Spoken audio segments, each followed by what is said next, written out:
O evangelho que escreveu João, capítulo de número 19, versículos de número 32 e 33 até o 37. Sim, pode ser. E os soldados foram e quebraram as pernas ao primeiro e o outro que com ele tinha sido crucificados. Chegando-se, porém, a Jesus, como visse que já estava morto, não lhe quebraram as pernas. Mas um dos soldados lhe abriu o lado com uma lança, e logo saiu água e sangue. Aquele que isto testificou, sendo verdadeiro o seu testemunho, a ele sabe que diz a verdade, para que também vós creiais. Isto aconteceu para que se cumprisse as escrituras: nenhum dos seus ossos será quebrado. E outra vez diz as escrituras: eles verão aquele que o transpassaram. Digam amém. Feche teus olhos com a permissão do pastor. Pai, nós vivenciamos esse momento na tua presença, e com muita temor e tremor, nós temos uma missão nesta noite, como nas demais vezes que o Senhor tem me levado, levar a mensagem da cruz, a mensagem do perdão, a mensagem do amor incondicional, a mensagem que é a acrópole de todos os sentimentos da vida. Que o Senhor fale com esta igreja nesta noite, que a tua palavra possa os convencer, em nome de Jesus. Digam amém todos. Sente-se, por favor, em suas cadeiras, eu vou esperar vocês se acomodar. Meu Deus. Queridos, primeiro nós lemos um texto que trata do evangelista João, logo então o evangelho ocular, escrito pelo próprio, que vislumbrou trajetória, ministério de Jesus e crucificação. O capítulo de número 19, ele marca as histórias do evangelho como o centro da mensagem bíblica.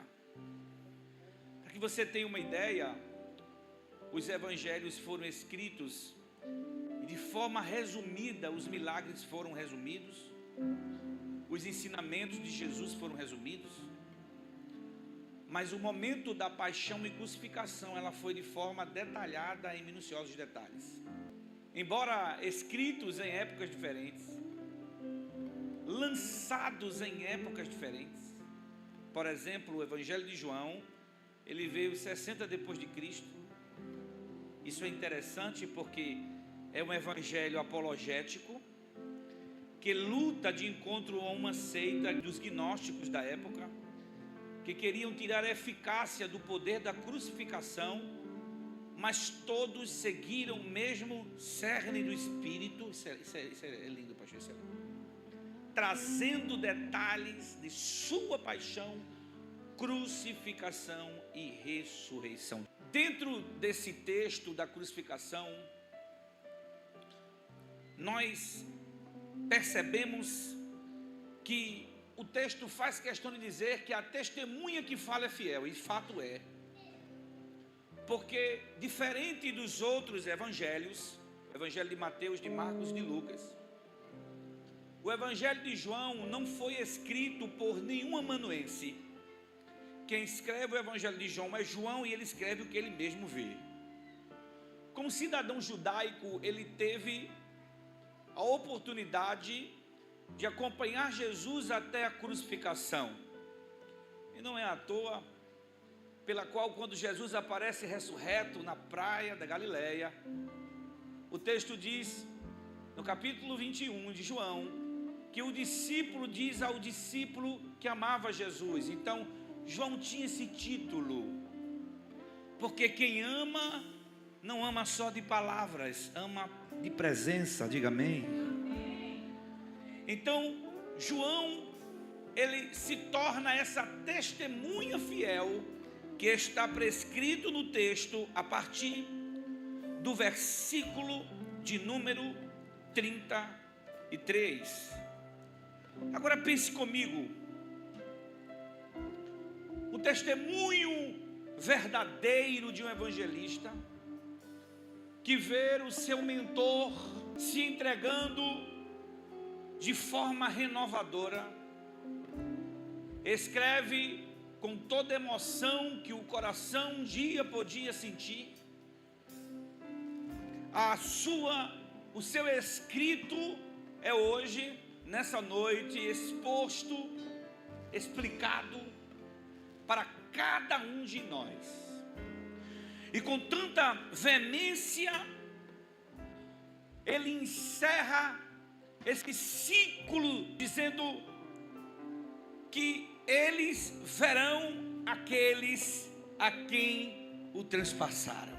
O versículo de número 17 e o versículo de número 18, João explica que Cristo põe a cruz nas costas e vai para o lugar chamado Caveira. No versículo de número 19 até o versículo 22, Pilatos escreve em 3 idiomas: Rei dos Judeus por 3 vezes, e coloca a placa em cima da cruz.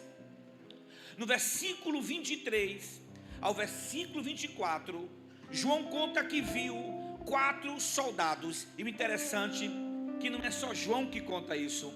Todos os evangelhos não contam que viram 2, que viram 3, mas todos os evangelhos dizem: nós estamos vendo 4 soldados que partiram as suas vestes, que arrancaram as suas vestes com veemência, com truculência, e lançaram sortes.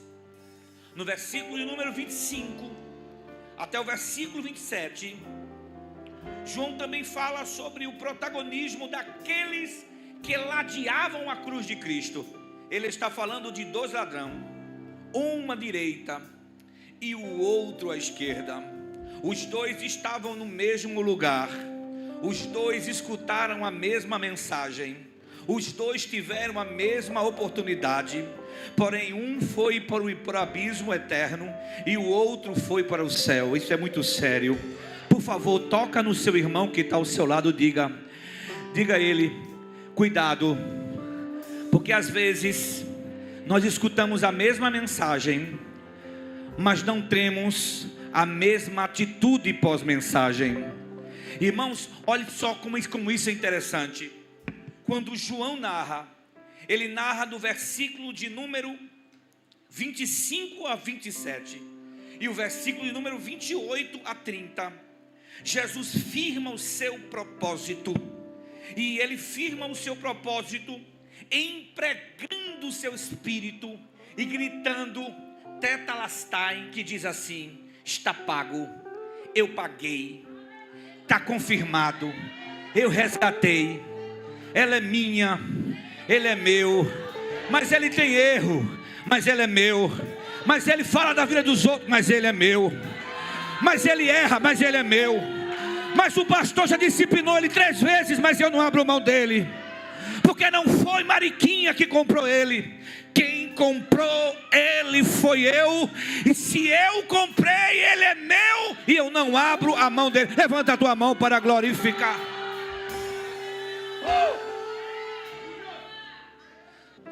Sabe, queridos, o apóstolo Paulo, ele foi protagonista dessa mensagem, e ele fala algo emblemático. Ele fala assim: eu não tenho do que me gloriar, a não ser na cruz de Cristo. Ele não se gloriava nas muitas línguas que ele falava, pois era poliglota. Ele não se gloriava da família farisaica que ele veio.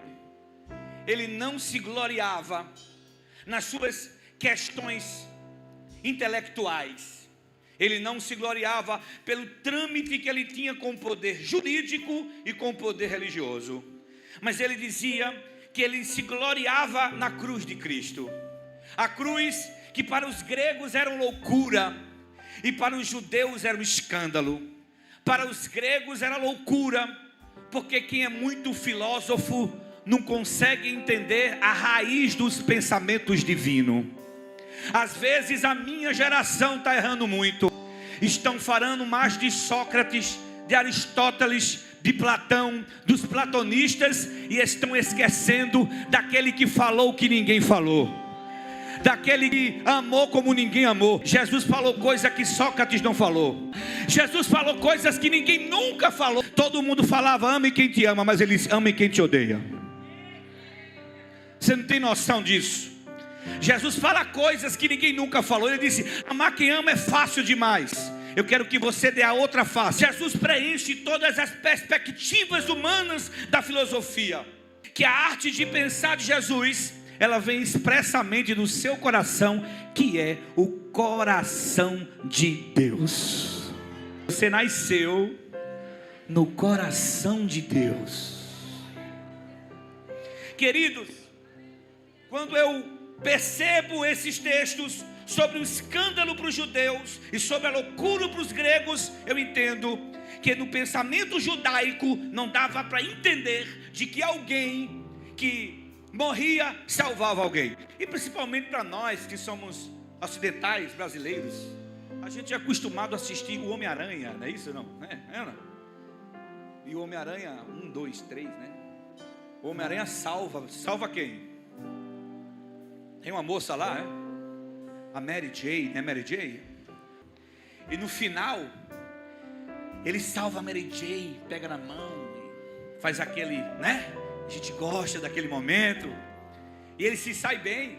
No final, a gente é acostumado com esse tipo de salvador, que se dá bem no final. O meu salvador, humanamente, não se deu bem no final, para você ficar bem. Para você, foi por você.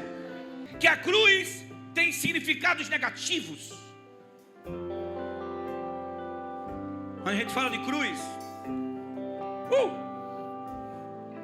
a gente sabe que cruz é sinônimo de morte.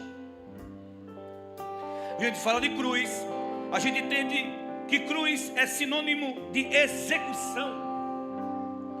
Quando a gente fala de cruz, a gente pensa logo em rastro de morte. Eu já passei em algumas BRs da vida, e no canto das curvas mais assombradas, existem cruzes que estão lá, e alguém pergunta, foi alguém que sofreu um acidente, e a cruz é o rastro de morte que passa ali. Se você for no cemitério, nas catatumbas, existe uma cruz para a morte, aonde quem começa na sua natalidade e no seu ato de morte. Jesus morreu na cruz, isso é fato, ninguém pode invalidar isso. E ele morreu na cruz, como diz em Filipenses 2:8, ele morre obediente. Ele morre em morte de cruz. E dentro dessa obediência de Cristo, eu percebo que para os romanos, a cruz traz alguns exemplos de execução que eles gostavam. Primeiro, a cruz era uma agonia impiedosa, porque em Lucas 24 e 29, Jesus foi transpassado, mas não foi só transpassado após morte, porque ele estaria morto, mas ele foi transpassado nos seus pés, ele foi transpassado às suas mãos. Para os romanos, a crucificação ela também era uma morte prolongada, eles gostavam disso.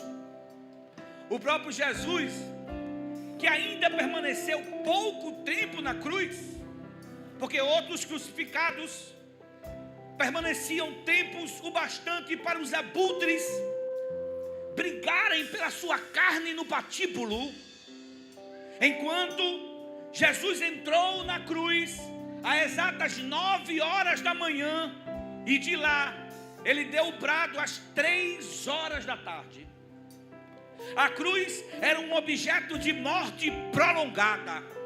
Terceiro lugar, a cruz era um espetáculo de horror, começando do cortejo que não levava alguém morto, mas alguém vivo, passeando pelas 15 baques da Via Dolorosa.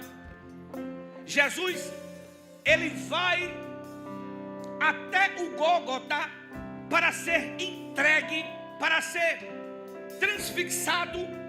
A própria palavra crucificação vem de iscus fictus, que quer dizer aquele que sofre na cruz. Para os romanos, a cruz também era um objeto de humilhação. Por quê? Porque além de ser ladeado por 2 ladrões, queriam queimar a imagem de Jesus como ele fosse o impostor. Mas aqueles próprios que estavam ladeando ele na cruz, reconhece um deles, que ele não era ladrão como eles eram, que eles não eram assassinos como eles eram. E por milagre divino e abertura espiritual, um olha para Jesus e diz assim: lembra de mim quando entrares no teu reino. Ninguém entra em reino se não for rei. Ele olha para ele e diz assim: quando chegares no teu reino, ele está querendo dizer assim: eu sei que o Senhor está nu como nós estamos, eu sei que o Senhor está despido como nós estamos, o Senhor não está com a fraldinha que a igreja católica colocou, o Senhor está nu, o Senhor está envergonhado, o Senhor está transfixado, o Senhor foi chicoteado, tem uma coroa de espinho com o Senhor, mas eu sei que isso não tira a patente de rei que o Senhor leva no seu coração. Quando chegares no teu reino, lembra de mim. E Jesus, que nunca se cansou de evangelizar, oh meu Deus, que nunca disse não para sair na campanha evangelizadora, ele levanta os olhos esmurrados para ele e diz assim com um sorriso de canto: ainda hoje estarás comigo no paraíso.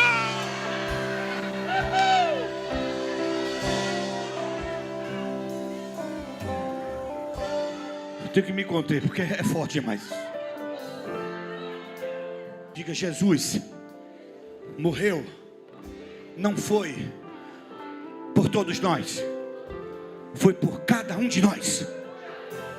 Diga-lhe: se Jesus morresse por todos nós, o corpo dele seria repartido para todos nós. Mas diga ao seu irmão: ele morreu todo por você. Agora olha para ele e diz assim: por você. Diga a ele: ele está no reino dele, mas ele vai buscar para que nós morássemos com ele na glória.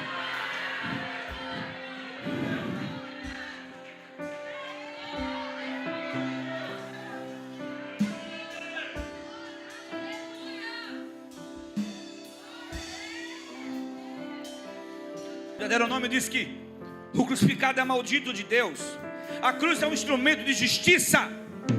Pergunta: por quê, pastor? Deus é justo, sim ou não? Deus é reto, sim ou não? Então Deus olhou para o homem e disse: você está condenado. E Deus não passa a mão em cima. Deus olha e diz: você está errado, você tem que morrer. Mas ele mesmo disse: eu vou descer para morrer por você. Além de ser um instrumento de justiça, eu tenho que te falar que Jesus morreu na cruz, mas não foi a cruz que matou Jesus.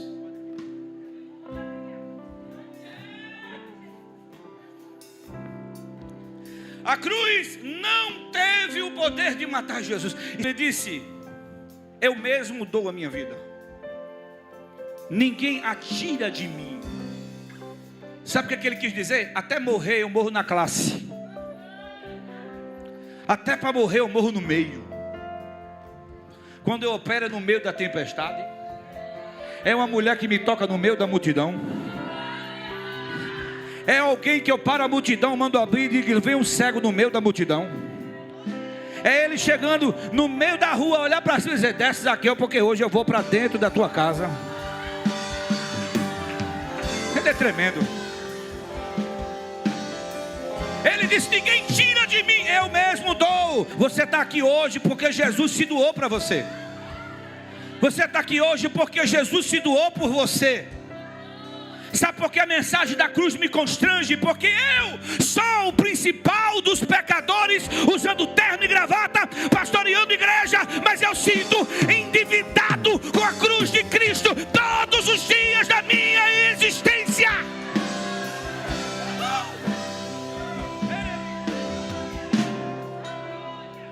Oh, glória. Oh, jovem, hoje a tua ficha vai cair. Igreja não é lugar de se divertir. Igreja não é lugar de botar a mão para cima, para baixo. Não é só isso. Isso faz parte. Mas o cerne da mensagem dos nossos cultos não pode parar. Estamos debaixo do cristianismo que Cristo morre na cruz. Mas às vezes a gente não sabe nem de que ele morreu do ponto de vista médico. Por que que ele, sendo Deus, vocês que louvam a Jesus, que canta muito, por que que ele, sendo Deus, é o que morre primeiro? Na história da crucificação, um dos soldados, Exacto Mortis, ele pegava uma marreta gigante e batia nas pernas do crucificado. Pergunta por quê, pastor? Para que ele não pudesse fazer impulso e acumular ainda mais gás carbônico dentro dos seus pulmões, ao ponto de eles incharem. Você sabe por que seus braços foram feitos para estar para baixo? Porque se você colocar os seus braços para cima por muito tempo, você sente o desconforto da sua respiração. Ainda mais quando os seus braços estão segurando o peso do seu corpo. Então quando eles diziam: chega, a gente não quer esse camarada ainda vivo na cruz, então eles vão lá e quebram as pernas de um. E por quebrar as pernas de um, eles não conseguem mais fazer o impulso para respirar. E ali com 15 minutos a 20 minutos, eles conseguem morrer. Mas no caso de Jesus, o ponto de vista medicinal era diferente. Porque Jesus morre antes. Porque Jesus sofre ainda antes coisas que eles ainda não tinham sofrido. Uma análise clínica, após o seu lado ser furado e sair água e sangue, há quem diga que nos 15 baques de Jesus na vida dolorosa, ele consegue cair com a cruz das suas costas e o seu peito sobre uma pedra de esquina, que causa uma fratura e um coágulo embaixo do seu osso externo, que faz a ligação de suas costelas, fazendo com que o coração seja envolvido por uma membrana de água produzida pelo corpo. Os seus prolongos sofrimentos antes da cruz foi algo que o desconfigurou como ser humano. Todo o seu sofrimento na cruz nos faz entender de que Deus não queria que o seu osso fosse quebrado por um carrasco qualquer. Isaías disse que nenhum osso lhe seria quebrado. E Deus olhou do céu e disse: então eu vou preparar a sua morte antes, porque você vai ressuscitar inteiro, como eu falei a Isaías.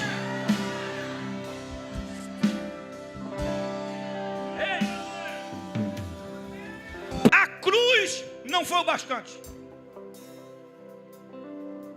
Tem duas etapas de sofrimento aqui.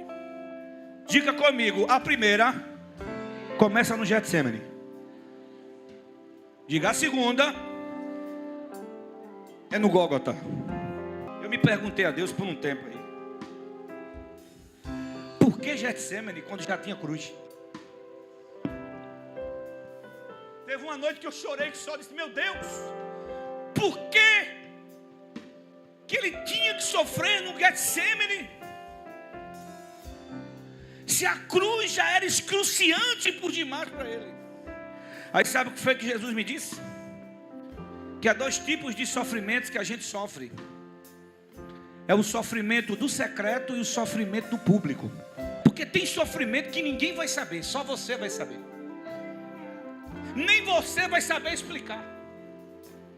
Mas tem sofrimento que Jesus permite você sofrer para todo mundo ver.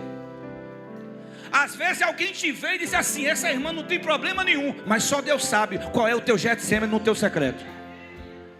Só Deus sabe quanto é a tua luta. E eu me perguntava, e eu entendi isso. Porque no Getsemane, no secreto, você passa por algumas lutas que você não gostaria de passar. Porque enquanto na crucificação ele estava ladeado por Maria Madalena, Maria sua mãe, Cleópas, a mãe de Tiago e João, uma multidão, soldados. No Getsemane, ele tinha 12 discípulos. Ele levou 3. Ele contou com os 3. E os 3 dormiram na hora que ele mais sofreu. O próprio Jesus reivindica ele, diz assim: não podes velar nenhuma hora comigo, é porque tem momento na nossa vida que Deus permite que a gente não conte com ninguém. São experiências pessoais que Deus quer ter com você e você vai ter com Deus. Debaixo da gruta das olivas, que eram suas testemunhas, Jesus estava como? Jesus estava passando por um efeito chamado hematidrose. E esse efeito é um efeito em que o alto estresse é elevado e as suas veias começam a se romper e se misturar com o seu sangue, e os seus poros que produzem o suor se misturam e eles começam a sair pelos seus poros. Quando isso vem acontecer com uma pessoa na face da terra, essa pessoa está em alto nível de estresse. E aí me ecoa uma pergunta, porque na hora que ele está agredido por todos aqueles que chegaram amarrando ele, naquele exato momento, ele faz parecer, para um leitor rápido que não estuda a Bíblia, ele para e diz assim: parece que ele cambaleou. E aí, comparado aos mártires que morreram por sua causa, você parece que vê uma postura de Pedro melhor. Eu sou crucificado, mas me crucifique de cabeça para baixo. Você vê Paulo colocando a cabeça na estaca e dizendo: nem a morte, nem a vida, nem os anjos, nem os principados, nem a potestade, nem o porvir, nem a profundidade, nem a altura, nada me separará do amor de Deus. Você começa a ver homens que foi degolado, feito Tiago, ai meu Deus do céu, que os corregedores da época, com uma faca pequena e aguda, adentrou sobre sua garganta, arrancando a vida dele com suas próprias mãos. E de que dirá de Estevão, que morreu quando jogavam pedras de tamanhos de todo tamanho, e ele abriu os olhos e olhou para o céu e disse: eu vejo os céus abertos. Mártires valentes como Policarpo, que morreu na fogueira e os seus lábios colavam, e na Inquisição eles diziam assim: vocês estão me queimando aqui. Oh! Mas um dia vocês queimarão no inferno. Falar de João Ganso, que enquanto estava sendo queimado na fogueira, ele disse: vocês hoje matam Ganso, mas daqui a 100 anos vai vir um Schiller, Martinho Lutero, e esses vocês não vão conseguir matar. Você olha para Jesus no Getsemane e diz assim: o que foi? E eu me perguntei isso, eu estudei isso, irmãos, eu procurei isso. E eu disse a mim mesmo: meu Deus, por que ele disse: Pai, se possível for, passa de mim o cálice? Eu, com a minha tolice, pastor, eu pensei que Jesus estava com medo da morte. E eu fui para o texto e disse: não pode.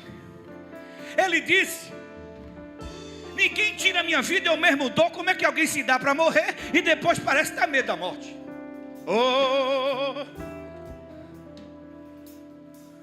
É porque ele viu aquilo que ele não via. Você vê eu aqui, até essa projeção, mas ele vê além disso. E ele viu, quando ele tinha que gritar na cruz: Eloi, Eloi, lama sabachthani. Deus meu, por que me desamparaste? Sabe, irmão, quem vive na comunhão com Deus, ele não troca a comunhão por nada. Ele não troca a comunhão por um aniversário surpresa da prima segunda dele, que está aniversariando hoje. Fizeram um bolo preto e chamaram ela. Não. Ele não consegue ficar distante do Pai. Quando ele percebe e diz: como é, Pai? Lá na cruz o Senhor vai ter que dar as costas para mim, no sentido figurado, para que eu possa salvar a humanidade. Então quer dizer que eu vou gritar e o Senhor não vai fazer nada? Não. Ele disse: Pai, eu não aguento isso. Pai, eu quero, Pai, que o Senhor passe de mim esse cálice. Olha para o seu irmão, de quem tem comunhão, faz questão pela comunhão, faz questão pela oração, faz questão pela busca. E quando ele disse assim: Pai, se possível, passa de mim esse cálice. Aí o Pai olha para ele. O Pai reconhece. O Pai diz assim: ele está acostumado comigo. O Pai relembra de todas as cenas que ele, quando fazia milagre, dizia: ó Pai, graças te dou por isso. O Pai olha para ele e reconhece quando ele disse: bom não sou eu, bom é meu Pai. E ele olha e diz assim: vai lá, anjo. E o anjo olhou, assistindo Deus, olhou e disse assim: agora ele se desça lá, conforte ele. Por quê? Porque a missão que ele tem, ele precisa ser confortado. Eu vou ter que abandonar ele por alguns instantes. E quando o anjo chega, o anjo conforta. E quando o anjo conforta, ele levanta, ele percebe a gruta se mexendo, os inimigos estão chegando, o traidor vai beijar ele. E ele olha para um lado e para o outro e diz assim: mas não faça o que eu quero, mas faça o que o Senhor quer. Ele estava pronto. Judas entregou Jesus aos sacerdotes por traição. Os sacerdotes entregaram Jesus a Pilatos por inveja. E Pilatos entregou Jesus aos soldados por covardia. Três cernes do sofrimento de Cristo: traição, inveja e covardia. Eu quero fazer a obra, se prepara. Traição, inveja e covardia. Eu quero servir a Deus. Você pode ser traído, pode ser invejado, e alguém pode usar de covardia com você. Existem coisas na igreja, existem coisas fora da igreja. Mas entenda, quando alguém está te traindo, quando alguém está te invejando, quando alguém está sendo covarde com você, pode acreditar, Deus está com você. Deus está resistindo à obra que você faz no céu. Por isso que pastor é muito traído, irmãos. Tem que ser traído. Porque Cristo disse assim em suas palavras: o mundo vão odiar vocês, o mundo vão perseguir vocês, mas não vão perseguir vocês por causa de vocês. Não vão perseguir vocês porque vocês se vestem bem. Não vão perseguir vocês porque vocês são bonitinhos. Vão perseguir vocês por minha causa. Porque quando o mundo olhar para vocês, o mundo vai ver eu na vida de vocês.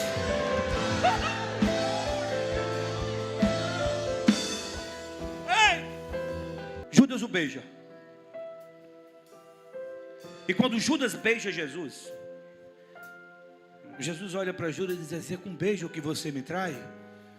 Porque tem traição que a gente já espera como é que ela vai ser. Mas às vezes tem traição que preenche todas as expectativas, que ultrapassam todas as expectativas, pastor. E quando Judas beija Jesus na face, Jesus olha para Judas e fala algo que, na psicologia, as janelas que se abrem quando alguém é traído vou me vingar, vou me esconder, vou me afastar, não quero mais conversa com ela, não quero mais conversa com ele, não vou mais naquela igreja, aí eu não quero mais negócio, se afasta. Não. Aí Jesus confunde a psicologia. Porque ele poderia fazer tudo isso, ele estaria na sua razão emocional, porque ele também era 100% homem. Mas não, ele olha para Judas e chama ele de amigo. Ai, mano, você não tem noção do que é isso. Amigo. E às vezes eu me perguntei por que Jesus chamou Judas de amigo. Eu entendi que todo mundo que coopera para o plano divino é amigo de Deus. Se você coopera nessa obra para o plano de Deus, você é amigo de Deus. Eu tenho medo que você não esteja cooperando para o plano divino da igreja. Oh, escuta que isso é forte. Jesus olha para Judas e o ama. Judas, você aqui, amigo. A expressão do grego está querendo dizer assim: eu ainda esperava que você mudasse de ideia e não fosse você. Olha, irmão, Jesus é demais. Oh, irmão. Oh, meu Deus. Uma vez me perguntaram: se Judas não tivesse se precipitado, tivesse morrido, o que acontecia com ele? Eu disse na hora: Jesus perdoava ele. Perdoava sim, perdoava. Por quê? Porque Jesus é amor. Jesus sabia que Judas roubava, mas Jesus deu um caga a Judas. Jesus sabia que Judas fez questão, quando uma mulher ungiu ele, e ele disse: isso aí é caro, pode ser vendido. Ele queria roubar o dinheiro. Jesus não tirou Judas do cargo. Olha para aí que negócio forte, olha para aí. Jesus amou Judas, olhou para Judas. Jesus fez tudo por Judas, ainda chamou ele de amigo. Jesus é o único traído que se preocupa com o traidor.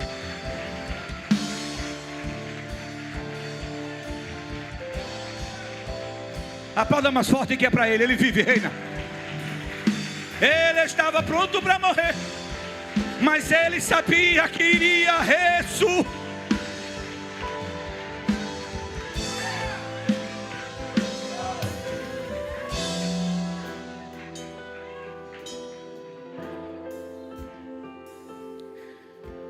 Pastor, como foi? Estou indo para o final agora. É o final. Ele escutou os pregos batendo. 15 centímetros. Coloca a cruz no chão. A cruz era latina. Empurra ele. E quando percebe que ele está envolto com manto. Lembraram que Pilatos, quando mandou açoitar Jesus, pensando que Jesus ia ser espancado e iam liberar Jesus pelo flagelo que ele sentiria. Jesus sofreu uma quarentena de açoites, 39 menos 1. Você sabe como era o chicote? 3 tiras: tira de couro, tira de chumbo e tira de chifre de carneiro e osso. Segundo detalhe: a tira de osso e chifre de carneiro era para rasgar a pele. A tira de chumbo era para afundar o ferimento que foi rasgado pela tira de osso. E a tira de couro era mais larga, para fazer zoada, né? Bater sem ouvir, não dá aquela emoção. Que bateram com tanta força em Jesus, que abaixo da sua costela os seus órgãos ficaram expostos. Pelo menos o baço ficou exposto. Jesus perdeu muito sangue. Tinha pessoas que não aguentavam 20 açoites. Jesus sofreu uma quarentena, 39. Acharam pouco, brincaram com ele e colocaram nele uma coroa de espinhos internos e externos. Aproximadamente 110 a 111 espinhos que furaram a sua frontal e fez com que o sangue se derramasse sobre a sua face. Jesus estava desconfigurado. Se você tiver a experiência que eu já tive, você que é jovem, a gente que é jovem, que está descobrindo a vida, pastor, quando a gente leva um corte no dedo e sai sangue, se a gente colar esse dedo que está saindo sangue nesse outro e passar um pouco de tempo, o sangue tem um colágeno que liga, o sangue liga os dedos, e você sente certas dificuldades de abrir, porque o sangue cola. O corpo de Jesus estava todo ensanguentado. Colocaram nele um manto, cobriram ele até o Getsemane, porque a terra era santa. E o opróbrio tinha que aparecer lá no Calvário. Ai, meu Deus! E quando chegaram lá, os 4 evangelistas dizem que 4 soldados, porque se um puxasse ia demorar muito. Um pegou de um lado, um pegou do outro, um olhou para o outro e disse: agora é sem pena, é sem dó. Rasgaram, tiraram dele com toda a força do mundo, Jesus sentindo dores alucinantes em seu próprio corpo. Empurraram ele na cruz, pregaram as suas mãos, e não foi na palma, porque na anatomia a nossa mão ela é composta de ossos, carpos, metacarpos e dedos. Os dedos se dividem em falange, falanginha e falangeta. Se a cruz, se os cravos pregassem na palma da mão ocidental, ela rasgaria pelos carpos que não tem ligadura de impedimento. Então, para que a cruz tinha que ser nos carpos, logo nos carpos, aonde andam as veias mais nervosas, que dá choques e cãibras na parte do abdômen e das pernas. Os cravos entraram em suas mãos, envoltaram seus pés um sobre o outro. Mas aí a conta bateu errada, porque aquela cruz não foi feita para Jesus, ela foi feita para Barrabás. E segundo a história, Barrabás era homem grande, pastor. E agora Jesus não era um homem grande. Isaías disse que não vimos nele nenhum parecer nem formosura. Ele era aflito de Deus, como homens trabalhados em serviços forçados. Olharam um para o outro e disseram: a cruz não dá. E o que faz agora? Eu disse: a gente resolve de outro jeito. O que é? Eu seguro o corpo e tu puxa o braço.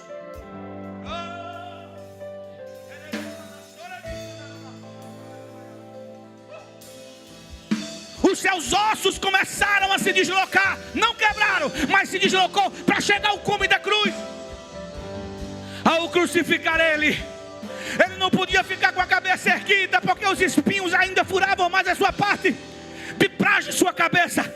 O corpo dele estava crucificado, a sua face estava para o peito. E agora eles começam a levantar a cruz, caindo naquele buraco que foi cavado pelo carrasco no sol do meio-dia. Enquanto a cruz sai se delatando no buraco, o corpo de Jesus é jogado de um lado para o outro. E você, qualquer coisa, quer ir embora da igreja. E você, qualquer coisa, quer largar a fé. E você, porque alguém falou alguma fofoca, você quer ir embora da igreja, quer mudar de igreja, achando que quando você chegar lá, vai ser tudo maravilha. O Deus que está te provando aqui, vai te provar onde você for.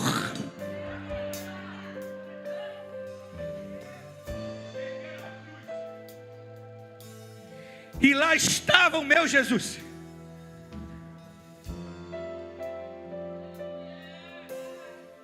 Pastor,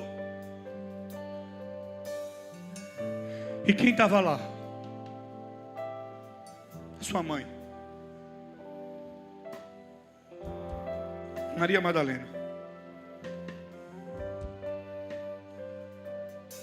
Olharam para ele e viram quando o soldado colocou um chimbre, um objeto chamado cono, que fica no outeiro da cruz, para todas as vezes que ele tivesse já desfalecendo, ele poderia se encostar naquele encosto, voltar a respirar, para que a sua morte ainda ficasse mais lenta. O seu corpo pediu água, e na época não tinha papel higiênico, eles usavam esponja com vinagre, e ali, pastor, tinha restos fecais. Ele estava com sede e deram vinagre com restos fecais para ele.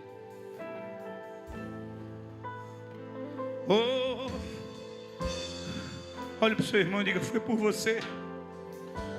Deixe de mimimi, diga a ele.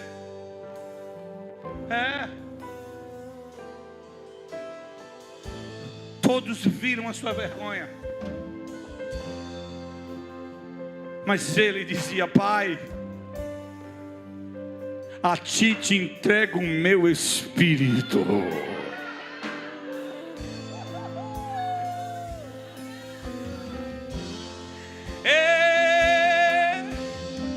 Todos julgavam ele, dizendo: salva-se a nós mesmo agora. E lá embaixo estavam algumas pessoas, e ele começava a olhar. Maria olhava ele daquele jeito. E eu pego algumas figuras que estavam embaixo da cruz, e eu tenho uma pergunta para você: quem é você na cruz? Na cruz nós temos alguns protagonistas. Temos, pastor? Tem. Na cruz nós temos os soldados. Será que você é o soldado? Porque o soldado que não executa a morte de Jesus é aquele que está lá para passar o plantão, pastor. Sabe que na igreja tem soldados assim? Porque os soldados são os indiferentes. Como assim? É aqueles que estão só para cumprir a tabela. Ele vai à igreja para assistir o culto, ele não vai para participar do culto. O soldado é aquele que está lá dizendo assim: quem está morrendo é Jesus. Se ele morrer cedo, tá bom. Se ele não morrer, tá bom. Quero só cumprir meu horário. É o indiferente que está aos pés da cruz, mas não está nem aí. Ele está mais preocupado com a formalização da igreja. Ele está mais preocupado com as coisas, com os trabalhos manuais, burocráticos. E ele esquece, para ele é indiferente se Cristo está sofrendo ou não está sofrendo. É o soldado. Segundo, é Cleópas, a mãe de Tiago e João. Você sabe por que ele pediu a Jesus? Jesus, quando o senhor chegar no seu reino, arruma 2 lugares. Um para o meu filho na esquerda e um para o meu outro filho e outro na direita. Jesus olhou para ela. Jesus olhou para os filhos que o perguntou isso e disse: acaso vocês podem passar o cálice, tomar o cálice que eu estou passando? Sabe quem é Cleópas ao pé da cruz? É aquelas pessoas que estão na igreja, mas atrás de se promover através dela. Toca no teu irmão e diz a ele: dá um glória para o pastor não pensar que Deus está falando contigo. Vai, vai, vai que é madeira, vai. Um indiferente, um interesseiro. Vamos ver lá quem está no pé da cruz. Quem é que você se identifica? Maria Madalena. Quem era Maria Madalena, pastor? Uma mulher que tinha 7 demônios. Você esqueceu de quantos demônios lhe possuía? De como você vivia uma vida depravada? Tem alguém que era bonzinho aqui? Tem? Tem algum bonzinho aqui? Não tem? Não, ninguém era bonzinho aqui. Mas tem aquele que é eterno grato. Maria Madalena não era discípulo. Pelo menos ninguém disse que ela era discípula, pastor. Mas ela era mais discípulo do que Pedro. Ela acreditava mais do que João. Jesus escolheu ela para se revelar a ela ressurreto. Ela não tinha patente, ela não tinha cargo, ela não tinha posição. Deixa eu ver se você consegue dar glória a Deus nessa noite. Deixa eu ver. Deixa eu ver. Ela não estava sentada nas melhores cadeiras. E aonde ela estava? Ela estava servindo, ela estava amando, ela estava se doando, ela estava ao pé da cruz. Ela estava dizendo assim: não importa o que eu vou ser, o importante é que eu estou aqui. Pastor, quem está lá? Maria! Grita comigo assim: Maria! Não está fraco, diga Maria! E quem é Maria? Oh. O soldado é um indiferente. Cleópas é a interesseira. Maria Madalena é a grata. E quem é Maria, pastor? Maria é a que gera. Maria é a que gera Jesus. Maria é a igreja. Porque a igreja tem poder de gerar. A igreja tem poder de gerar uma cidade inteira. Não duvide de Maria, não duvide da igreja que gera. A igreja que gera, ela não compra só o prédio, ela compra o quarteirão inteiro, pastor. Dá um glória a Deus aí, irmão. Cadê? A igreja que gera, ela começa a ser notícia nos 4 cantos dos becos, nas ruas e nos valados. Ninguém pode ir com Maria. ninguém pode com a igreja. Quando Jesus olha, por isso que ele olha para Maria e diz: Maria, esse aí, João, toma conta de... A partir de hoje, Jesus sabia que mesmo ressurreto não poderia voltar mais seus serviços de filho. E ele diz: João, toma conta dela, João. Ele está dizendo assim: João, eu tenho cuidado na minha igreja. Ninguém toca na minha igreja. Ninguém mexe na minha igreja. Olha para o seu irmão e diga: ninguém fecha a igreja que Jesus abriu. Oh. Ninguém fecha a igreja que Jesus abriu. O comunismo não pode com a igreja. Quem dá glória a Deus? Ninguém se mete com a igreja que Jesus abriu. Maria é a que gera. Maria é a igreja. Ô pastor, e quem é João? Jesus diz ao João: João, toma conta da igreja. Pegou? Pegou aí? Pegou não? Olha, dê uma olhadinha para o seu irmão. E você tem cara de João. Diga ele: João. Você tem cara de João. Ela tem cara de João, ela. Ela está com o microfone para tomar conta da igreja aqui, ó. Mas você é João também, né? E aí, você é João? Ah, mas tem aqui tocando teclado, mas você também está tocando. Você está querendo dizer assim: eu também tenho vaga para tomar conta da igreja. Ó, a diferença é porque João saiu na mesma hora. Quando ele diz assim: João, toma conta da igreja, o texto diz, pastor, que ele pega na mão de Maria e leva a Maria para tomar conta dela. Da hora. A diferença é que a gente é João, mas está demorado. João não, fez na hora. A gente quer fazer amanhã. A gente só quer fazer quando passar na faculdade. Mas quando passar na faculdade, vai vir os trabalhos dos períodos da faculdade. Aí já não dá mais. Aí tem que fazer depois. Oh, a gente quer fazer a obra, mas a gente quer fazer depois, porque a gente tem sempre uma programação na frente. Deus escolheu a gente, mas a gente está dizendo o quê? Não, é a pastora fazer. Mas Deus escolheu, você é João. João não fez amanhã, João fez na mesma hora. Toca no teu irmão e pergunta: está esperando o que para fazer a obra? Não sedes ouvintes, mas sejais participantes. Quando João pega na mão de Maria, que leva para tomar conta dela, João está dizendo assim: ei, Deus está levantando uma geração de João, pastor. Eita, eu estou crendo. Para cima assim.